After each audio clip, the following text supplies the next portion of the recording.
कुसुम जी घबराई हुई थी। क्या हुआ माँ, आप इतनी परेशान क्यों दिख रही हैं? महक ने आते हुए अपनी माँ से पूछा। कुसुम जी बस रोती जा रही थी। माँ कुछ तो कहिए, मेरा दिल घबरा रहा है, बताइए ना माँ, क्या हुआ? महक फिर से पूछती। तभी वहाँ रेखा आकर बताती। दीदी मैं आपको सब कुछ बताती हूँ। माँ से कुछ कहा नहीं जाएगा, उनको बहुत बड़ा धक्का लगा है। जो ये सुन कुसुम जी रेखा की तरफ देखती। तब रेखा कहती, दीदी मेरा रिश्ता टूट गया है। मेरे होने वाले ससुराल वालों ने मेरी शादी तोड़ दी है। पर क्यों? महक ने हैरानी से पूछा। आखिर किसी वक्त पर कोई रिश्ता कैसे तोड़ सकता है? मजाक चल रहा है क्या? महक गुस्से में कहती। शादी विवाह कोई खेल नहीं होता कि जब मन हो जोड़ लो और जब मन हो तोड़ दो। तुम मुझे जमाई शाह का नंबर दो, मैं अभी उनसे बात करती हूँ, महक कहती। तब रेखा कहती, दीदी कोई फायदा नहीं है, जाने तो इन सब बातों को, जो होना है सो होगा। और आप इतनी दुखी क्यों होती हैं? आपकी शादी भी तो 3 बार टूट चुकी है ना। शायद हम दोनों बहनों की किस्मत में यही लिखा है ऊपर वाले ने। क्या पता हम बहनों ने कौन से पाप किए थे कि हमारा रिश्ता पक्का होता है और टूट जाता है। और आप इतनी चिंता क्यों कर रही हैं? जब मैं आपसे कहती थी कि आप मुझे लड़के वालों का नंबर दीजिए, तब आप भी कहती थी ना, जो होता है अच्छे के लिए होता है।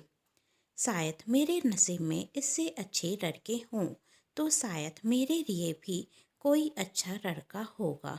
तभी कुसुम जी गुस्से में रेखा से कहती, पागल हो गई है क्या? वही लड़का डॉक्टर है, 2 लाख रुपए कमाता है, तुझे जिंदगी भर खुश रखता। और तू कह रही है जो होता है अच्छे के लिए होता है। इससे अच्छा रिश्ता है क्या तेरे पास? रिश्ता टूटने कोई छोटी बात नहीं होती क्या? यदि महक के एक बार बात करने पर तेरा रिश्ता हो सकता है, तो तू उसे नंबर क्यों नहीं दे देती?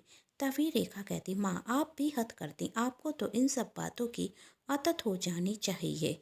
जब आपकी बड़ी बेटी के 3 रिश्ते टूट चुके थे, तो आप उस बात को भी तो आसानी से सहन कर लेती थी।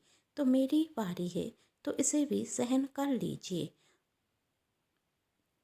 और अभी मेरी उम्र तो 22 साल की है, मुझे कई अच्छे रिश्ते मिलेंगे। जब 30 साल की उम्र में आपको दीदी की चिंता नहीं हो रही है, तो मेरी इतनी कम उम्र में चिंता क्यों कर रही हैं? और वैसे भी मैं अपनी आगे की पढ़ाई जारी रखना चाहती हूँ। और आपके बार बार कहने पर मैंने इस रिश्ते के लिए हाँ कहा था, आप जानते हैं। लेकिन अब मुझे कोई शादी नहीं करनी, और आप मेरा फैसला सुन लीजिए। जब तक दीदी की शादी नहीं होगी, मैं कहीं शादी नहीं करूँगी। तब कुसुम जी कहती, तू तो पागल हो गई है, मैं अभी भैया से बात करती हूँ। आखिर उन्होंने कहाँ तेरा रिश्ता पक्का करा दिया? और वह अपने भैया को फ़ोन लगाती और कहती, भैया क्या मजाक चल रहा है?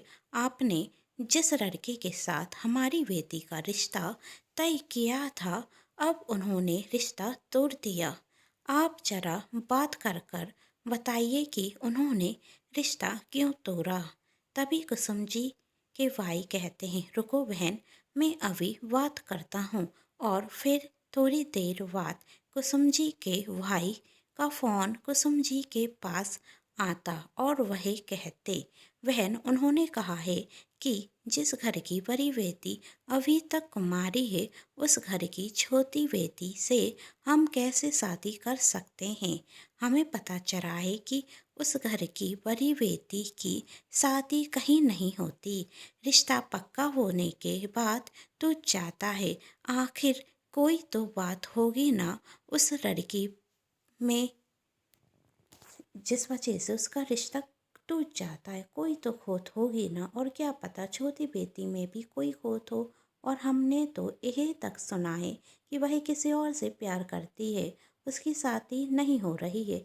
क्या पता छोटी बेटी भी किसी और से प्यार करती हो। नहीं नहीं, हम अपनी बेटी के साथ कुछ गलत नहीं कर सकते, इसलिए उन्होंने मना कर दिया। तभी महक कहती, पागल है क्या, इतनी सी बात पर कौन मना करता है, कोई उनसे झूठ कहेगा तो मान लेंगे। तभी रेखा कहती, वही तो मैं सोच रही हूँ दीदी, भावेश जी पागल हैं क्या कि किसी के झूठ के कारण आपसे शादी करने के लिए मना कर दिया था। किसी ने थोड़ा सा झूठ कहा और उन्होंने मान लिया। आखिर कैसे भावेश जी ने आपसे शादी करने के लिए मना कर दिया? और कौन था जिसने भावेश जी से झूठ कहा था? क्या आप किसी और से प्यार करती हैं? उस इंसान की वजह से आपकी शादी नहीं हुई और मेरी भी शादी नहीं होगी। और ना जाने भगवान अब हम दोनों बहनों की शादी होगी या नहीं। माँ आप चिंता मत कीजिए, हम दोनों बहनें जिंदगी भर आपके साथ रहेंगे। अभी दीदी की नौकरी लग गई है तो उनकी इनकम से घर चल रहा है। कुछ दिनों बाद मेरी भी नौकरी लग जाएगी, मैं भी अपने पैरों पर खड़ी हो जाऊंगी और मेरी सैलरी भी आने लगेगी, तो आपको पैसों की कोई कमी नहीं होगी। आप चिंता मत कीजिए, हम दोनों बहनें कभी भी आप पर बोझ नहीं बनेंगी। हम दोनों बहनों की कभी शादी नहीं होगी और यदि हम दोनों बहनों की शादी नहीं होती तो नहीं होने दीजिए, हम सब मिलकर खुश रहेंगे। तभी कुसुम जी चिल्लाते हुए कहती, रेखा पागल हो गई है क्या, जिंदगी भर कुमारी रहेगी क्या?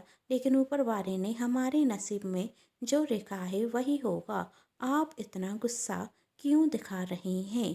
रेखा अपनी माँ से कह रही थी, आप तो ऐसे कह रही हैं जैसे आपने यह सब कुछ किया है। हाँ, मैंने ये सब कुछ किया है, कुसुम जी गुस्से में कहती। तभी रेखा कहती, क्या माँ, क्या माँ, आपने ये सब कुछ किया? पर क्यों, क्यों, पर क्यों? तब कुसुम जी रोते हुए कहती, क्योंकि बेटी मुझे माफ़ कर दे, मेरी गलती सजा तुझे मिल रही है। मैंने अभी तक महक की शादी कहीं नहीं होने दी क्योंकि मैं नहीं चाहती थी कि महक शादी कर कर इस घर से जाए। जो पैसे वही कमाती है वही कहीं और खर्च हो जाए, और इस सब के पीछे मेरा स्वार्थ था क्योंकि मैं तुम दोनों से बहुत प्यार करती हूँ। यदि महक की शादी हो जाती तो तेरी शादी में कौन पैसे खर्च करता और तेरे छोटे भाई रोहित को कौन पढ़ाता? महक तो चली जाएगी और हर बार जब महक का रिश्ता पक्का होता तो लड़के वालों को मैं फ़ोन कर कर कह देती कि आप उस लड़की से शादी मत कीजिए, वही लड़की किसी और से प्यार करती है। जिसे सुनने के बाद कोई भी माँ बाप अपनी बेटी की शादी महक के साथ करने के लिए तैयार नहीं होता। पर मुझे क्या पता था मेरी करने की सज़ा तुझे मिल रही है। जब तक महक की शादी नहीं होगी तो तेरी शादी भी नहीं होगी। तू जिंदगी भर कुमारी रहेगी। नहीं, मैं ऐसा नहीं होने दूंगी। इसलिए मैं भावेश के परिवार को सब कुछ सच सच बता दूंगी। यह सुन महक को बहुत बुरा लगता है और वह अपनी माँ से कहती है, यदि मेरी शादी हो जाती तो भी मैं रोहित और रेखा की जिम्मेदारी निभाती। यह दोनों मेरे छोटे भाई बहन हैं और बड़ी बहन माँ समान होती है। मुझे दुख है माँ कि आपने मुझे इतना स्वार्थी समझा कि मैं शादी के बाद आप सभी को भूल जाऊंगी, अपने छोटे बहन भाई को भूल जाऊंगी। प्लीज़ माँ, आप भावेश के परिवार को फ़ोन मत कीजिए।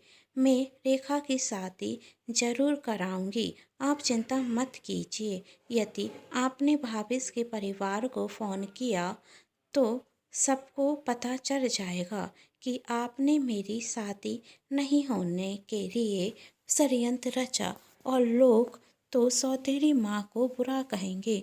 मैं नहीं चाहती कि लोग सौतेली माँ को बुरा कहें। ये मैं नहीं चाहती कि लोग सौतेली माँ को बुरा कहेंगे। मैंने हमेशा अपनी सहेलियों से कहा है कि आप मेरी सगी माँ से भी बढ़ करें। जितना प्यार मेरी सगी माँ मुझसे नहीं करती उससे ज़्यादा प्यार आपने मुझे दिया है, तो प्लीज़ माँ इस बात को झूठा मत होने दीजिए। महक के मुंह से ऐसी बात सुनकर कुसुम जी को अपनी गलती का एहसास होता और वह कहती, बेटी मैं स्वार्थ में अंधी हो गई और तुझे समझ ना सकी। तब महक ने कहा, माँ जाने दीजिए इन सब बातों को, हमें रेखा की शादी की तैयारी करनी है। चलकर हम रेखा के ससुराल वालों से बात करते हैं। तभी रेखा कहती, दीदी उसकी कोई ज़रूरत नहीं, आखिर हूँ तो मैं अपनी माँ की बेटी ना। इतने सालों से माँ नाटक करती आ रही थी तो क्या मैं झूठा नाटक नहीं कर सकती थी? यह सब कुछ एक नाटक था जो मेरे कहने पर मेरे ससुराल वालों ने किया। वह बुरे नहीं हैं, जिससे माँ को अपनी गलती का एहसास हो सके। और भावेश जी भी आपसे शादी करने के लिए तैयार हैं। माँ मुझे पता चल चुका था कि दीदी की शादी टूटने के पीछे आपका हाथ है, इसलिए मुझे आपको आपकी गलती का एहसास दिलाने के लिए यह नाटक करना पड़ा। मुझे माफ़ कर दीजिए माँ। तब कुसुम जी कहती, तुझे मुझसे माफ़ी मांगने की कोई ज़रूरत नहीं, तूने जो किया सही किया। कुछ दिनों बाद दोनों ही बहनों की शादी धूमधाम से एक ही मंडप में होती और सभी बहुत खुश थे। यदि आप सभी को मेरे द्वारा लिखी गई ये कहानी पसंद आई है तो चैनल को सब्सक्राइब कर लीजिएगा और पास में जो बेल आइकन का बटन है उसे प्रेस जरूर कर दीजिएगा, क्योंकि इसी से मिलती आप सभी को मेरी आने वाली हर कहानी के नोटिफिकेशन का। नई नई कहानी देखने के लिए चैनल को सब्सक्राइब जरूर करें। कहानी पसंद आने पर वीडियो को लाइक, चैनल को सब्सक्राइब जरूर कीजिएगा। Thanks for watching.